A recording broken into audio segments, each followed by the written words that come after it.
नमस्कार। मैं जैसा पहले आपको पहले वाला जो हमारा लेक्चर था उसमें हमने देखा कि सूर्य ग्रहण कैसे होता है या ग्रहण क्या चीज है, इसके बारे में मैं आपसे बातचीत कर रहा था। हमको लगा कि ग्रहण तो ठीक है, उसमें भी सूर्य ग्रहण भी हमारे समझ में आया कि चंद्रमा सूर्य तथा पृथ्वी के बीच में जब आ जाता है तो सूर्य ग्रहण होता है, लेकिन उसके आकार में जो है या उसके प्रभाव में है जो वो अंतर है, और उसी अंतर को ध्यान में रखकर उसके कुछ प्रकार निर्धारित किए गए। जैसे कि ये बात भी बिल्कुल ठीक है कि ये तीनों जो प्लेनेट हैं ये तीनों अपनी जगह घूम रहे हैं और अपनी जगह के साथ साथ ये सूर्य और पृथ्वी के भी आपस में चक्कर लगा रहे हैं। तो वो चक्कर लगाते लगाते कभी कभी ऐसी स्थिति आती है कि ये इस तरह के एंगल बनते हैं कि जब कभी तो सूर्य का पूरा प्रकाश चंद्रमा पृथ्वी पर आने से रोक लेता है, कभी आंशिक रूप से रोकता है, कभी कभी दूसरी तरह प्रकार का जैसे वो रुकावट आती है। तो इस रुकावट को ध्यान में रखते हुए अलग अलग प्रकार के ग्रहण का नामांकन किया गया है, जिसमें पहला हमने पढ़ा पूर्ण सूर्य ग्रहण। इसमें पूर्ण सूर्य ग्रहण जैसा आपको मैंने पहले बताया, उसमें ये था कि जो पूरा का पूरा जैसे आपका जो चंद्रमा है उसको ने सूरज को पूरी तरह से ढक लिया है, एक काली छाया सी नजर आ रही है खाली। तो इसका मतलब ये है कि सूरज और पृथ्वी के बीच में जो आपका चांद है वो चांद पृथ्वी के बहुत ज्यादा निकट है। ऐसी स्थिति में उसका जितना सूर्य का प्रकाश आना चाहिए था वो प्रकाश उसने ढक लिया, इसलिए पूरी तरह से आपका सूर्य गायब नजर आ रहा है। लेकिन उसका और एकदम पूरे के पूरे बहुत बड़े क्षेत्र में पृथ्वी के बहुत बड़े, पिछले आप जून में जब सूर्य ग्रहण था तब अपन ने देखा कि लगभग 12 से 13 घंटे तक वो पृथ्वी के विभिन्न भागों में ग्रहण नजर आया, कहीं कम मात्रा में कहीं अधिक मात्रा में।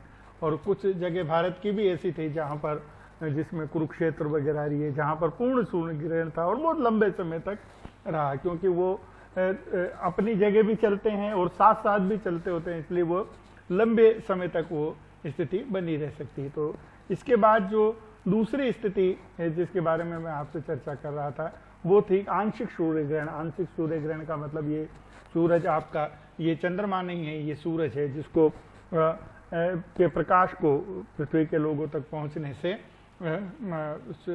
आपके चंद्रमा ने रोक दिया है और पृथ्वी सूर्य जो है आपका कटा हुआ सा नजर आ रहा है, कुछ ही भाग में पृथ्वी से दिखाई नहीं देता है। ऐसी स्थिति इसकी बन जाती जिसको हमने आंशिक सूर्य ग्रहण कहा है। इसके बाद वलयाकार तीसरा जो प्रकार है वो वलयाकार आपका सूर्य ग्रहण कहलाता है। वलयाकार सूर्य ग्रहण का मतलब ये, सूर्य ग्रहण में जब चंद्रमा पृथ्वी के काफी दूर रहते हैं। पूर्ण सूर्य ग्रहण में चंद्रमा आपकी पृथ्वी के बहुत निकट है, इसलिए बहुत बड़े भाग को रोकता है, और यहाँ पर इसके विपरीत कि चंद्रमा पृथ्वी से काफी दूर होता है, इस कारण से वो उसका प्रकाश रोकता तो है लेकिन पूरे प्रकाश को नहीं रोककर कहीं कहीं ऐसी स्थिति आती है कि वो उसके बीच में जैसे स्थिति आ जाती है। जैसे यहाँ बीच के प्रकाश को तो उसने रोक लिया, लेकिन क्योंकि वो आकार में छोटा है इसलिए बाहर के प्रकाश को वो नहीं रोक पा रहा है, तो खाली मध्य मध्य का जो भाग है उसका प्रकाश उसने रोक लिया है। तो ऐसा लगता है जैसे सूर्य पूरी तरह से किसी ने ढक दिया हो। तो ये जो ढकने जैसी स्थिति है, तो बाहर का जो भाग है वो स्वतः अपने आप नजर आता है, तो ऐसे में वो कंगन की तरह नजर आता है या अंगूठी की तरह नजर आता है। तो इसलिए इसको पूर्ण सूर्य ग्रहण नहीं कहकर वलयाकार सूर्य ग्रहण कहलाता है, जो इसके आकार से भी आपको स्पष्ट नजर आ रहा है कि एक वलय के आकार का। तो कुल मिलाकर जिस स्थिति को हमको समझना है वो स्थिति ये है कि पृथ्वी और अपने सूर्य के बीच में जब चंद्रमा आ जाता है तो वो सूर्य का जो प्रकाश वो चंद्रमा तक पहुंचना चाहिए उसको नहीं पहुंचने देता। ऐसी स्थिति में हम उसको सूर्य ग्रहण कहते हैं, और उसके पहुंचने के जो मात्रा है वो अलग अलग है। उसके कारण से 3 प्रकार इसके पूर्ण सूर्य ग्रहण, आंशिक सूर्य ग्रहण और वलयाकार सूर्य ग्रहण, ऐसा करके उसको बांटा गया।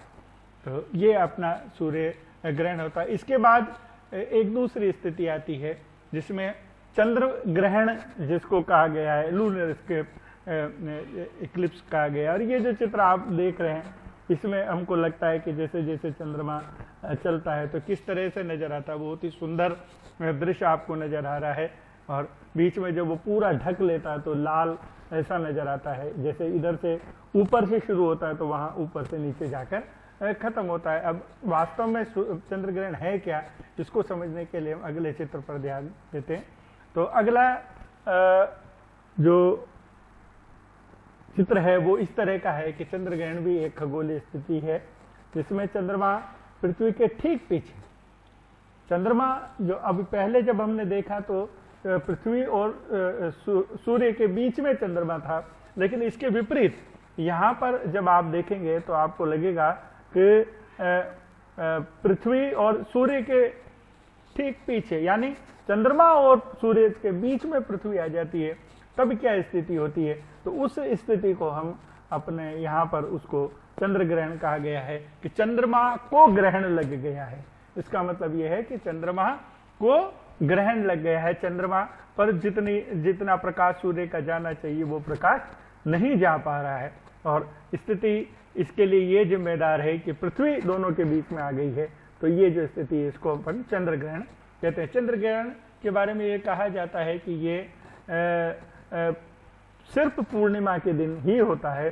तो आप और हम समझ सकते हैं कि चंद्रमा वहाँ जहाँ अमावस्या को सूर्य ग्रहण हो रहा था उसके विपरीत हमारे जो पूर्णिमा है उसके दिन आपका हर को होता है ऐसा नहीं, लेकिन जब उनकी ज्यामितीय स्थिति ऐसी एक होती है कि तीनों एक सीध में हो जाते हैं तब ये स्थिति नजर आती है।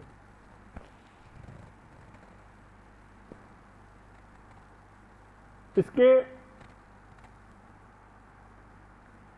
बारे में जैसे ये कहा गया है कि चंद्र ग्रहण का प्रकार एवं अवधि चंद्र आसनदेव के सापेक्ष चंद्रमा की स्थिति पर जैसे कितना उसको प्रभावित करता है सूर्य पृथ्वी, कितना प्रकाश को रोक पड़ती है उसके अनुसार। जैसे ब्लड मून, जैसे मैंने आप लोगों को कहा था, ब्लड मून का मतलब ये जो पहला है, तो ये जो बीच वाले चांद बिल्कुल जो लाल नजर आ रहा है, मतलब एक टकराकर जो सूरज की रोशनी पहुंच रही है, जिसको कहते हैं अपन के टकराकर पहुंचने के कारण, प्रतिध्वनित होकर पहुंचने के कारण, तो उसका कारण जैसे बिल्कुल लाल नजर आता है। तो जैसे वैसे ही दिन में जैसे संध्या के समय में आसमान लाल नजर आता है, इसी तरह से यहाँ भी उसका टकराकर पहुंचने के कारण जितना व्हाइटनेस जो यहाँ है वह नहीं होकर पूरा लाल है, तो इसको अपन कहेंगे कि बिल्कुल ब्लड वाला, ब्लड के कलर जैसा ब्लड मून कहलाता है। और चंद्र ग्रहण कहते हैं कि शुरू में काले धब्बे या धीरे धीरे सुर्ख लाल की तरह तब्दील होता चला जाता है। चंद्रमा की छाया और उससे वो लघुता के कारण ही, या जितना वो कभी तो कम रोक पाता है तो छोटा होता है, कभी ज्यादा रोक पाता है तो बड़ी देर तक रहता है। सवाल सिर्फ इतना सा है कि वो कितने समय तक चंद्रमा की जो पड़ने वाली, चंद्रमा पर पड़ने वाली जो छाया उनको किस प्रकार से रोकता है, ये सबसे महत्वपूर्ण है। और एक बार फिर दौरान की दृष्टि से कि आपका जो सूर्य और चंद्रमा है उसके बीच में जब पृथ्वी आ जाती है तो वो जितना प्रकाश चंद्रमा तक पहुंचना चाहिए वो नहीं पहुंच पाता है। तो इस स्थिति को चंद्र ग्रहण कहते हैं। ये इस चित्र से स्पष्ट है। मुझे लगता है कि चंद्र ग्रहण और सूर्य ग्रहण दोनों इस विषय के साथ हमारे समाप्त होते हैं। धन्यवाद।